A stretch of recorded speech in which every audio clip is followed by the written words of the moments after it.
Marie-Antoinette Singleton is the stepdaughter of Laurent Gbagbo, and she joins us now from CNN Washington. Thank you very much for joining us.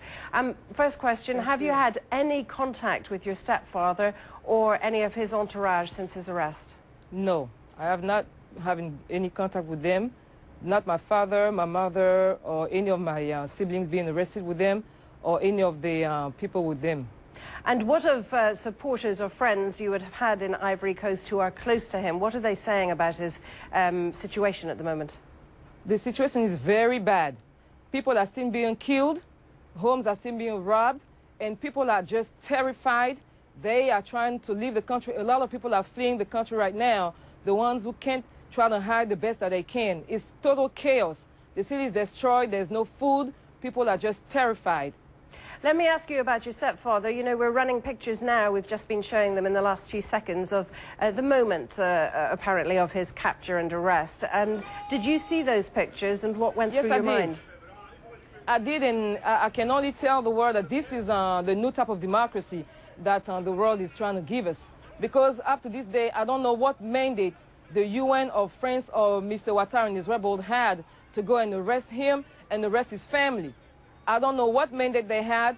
I don't know what authority they had to do so. And up to this day, we don't know in which condition they are. Why do you think your stepfather won the election? Because the Constitutional Council did its job, and they noticed the fraud, the violence. And I want to ask people, those rebels that we see on TV today, do people think that they were at church on Sunday, on election day?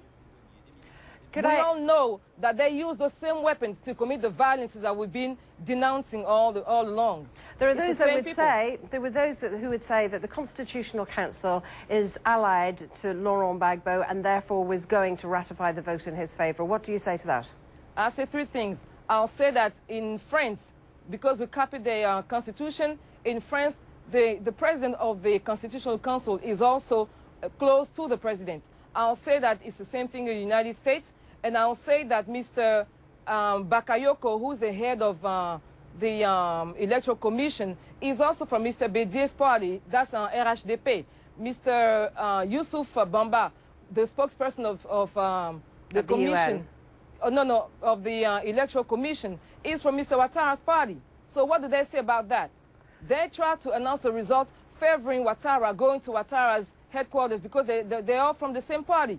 So why isn't that a problem? And everybody wants to blame the Constitutional Council, which has highly recognized lawyers and judges of Côte d'Ivoire.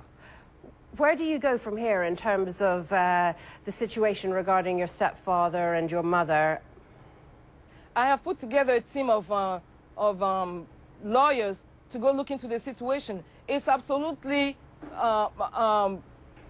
scandalous to see what's going on today. My mother being beaten, everybody can see it. Her hair has been pulled. She was thrown on the ground with rebels all around her, pulling her hair, touching her like she's their friends. This is the kind of democracy that Ouattara is bringing to Côte d'Ivoire. And one thing I want to add also is that this is nothing new to us.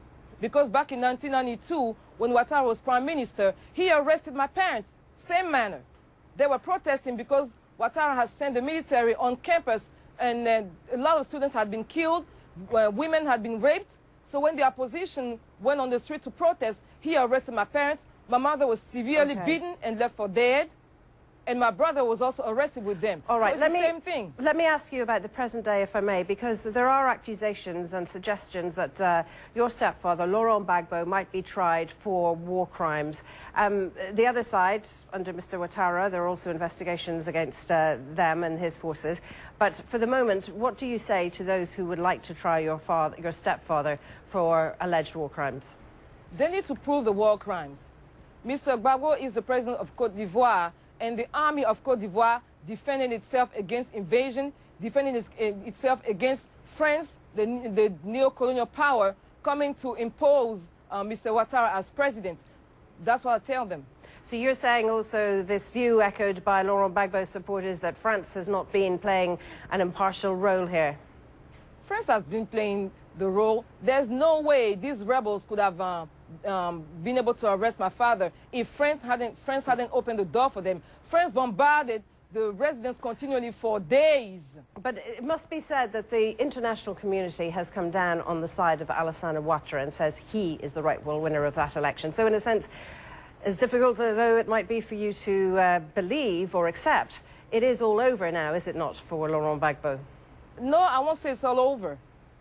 I won't say it's all over. The future will tell us. But I'll tell those people who say Ouattara won, I'll tell them that none of them came to count the votes. Votes have been counted in the US here, and it wasn't scandalous. Votes have not been counted in Côte d'Ivoire because they knew that Gbagbo was right and they did not want to be found out. That's what I tell them. A final question. Has peace come now to Ivory Coast once this skirmishes settled down over the last few days? Will the country remain unified? The country cannot be reunified because Ouattara's people are killing. They're doing ethnic cleansing right now. They go into homes and search for people who are from my father's or my mother's ethnic group, and they just kill them. And now they're taking money in the neighborhoods and telling people you have to pay us to protect you. So that's the new army of Côte d'Ivoire. I mean, this is the new governor of Côte d'Ivoire. I mean, it's early days since obviously the arrest of your stepfather, and it might be expected that it will take a while for the militia, some say even months, and for the supporters on either side who took to the streets to calm down, return to their homes. Do you think Laurent Gbagbo's supporters will continue to fight his cause on the streets? The supporters of Laurent Gbagbo cannot be on the street. They are being killed. I say people are terrified. A lot of them are trying to flee the country and hide the best that they can. I don't know how Ouattara will pull these rebels off the street because they have destroyed the city. You have a representative there. Ask them to go to show you the pictures. I don't know how he's going to pull this thing. All right, we will leave it there. Thank you very much indeed for joining us, though, Marie-Antoinette Singleton, in our Washington bureau, stepdaughter of Laurent Gbagbo.